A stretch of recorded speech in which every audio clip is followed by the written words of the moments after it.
Hello, I'm gonna be making some pesto today with some leafy greens from radishes, from beets, even some microgreens. So let's get right into this.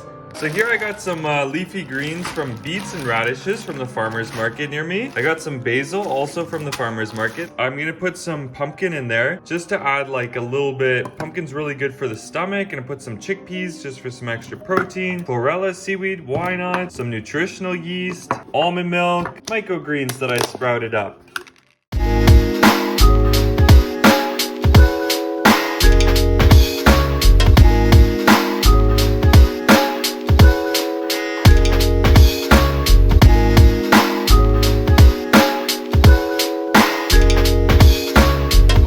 Adding in some soaked almonds. I put a quarter teaspoon of some salt. Gathering place. This is the best place to get your spices from. Fair trade, ethically sourced. They help farmers in India grow organically and get certified for organic. Beautiful. Gathering place, the quality's superb. I highly recommend. All right, time for a taste test and then,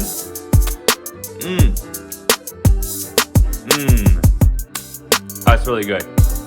Time to put them in some Tupperwares, get them in the fridge, and organize a few gifts.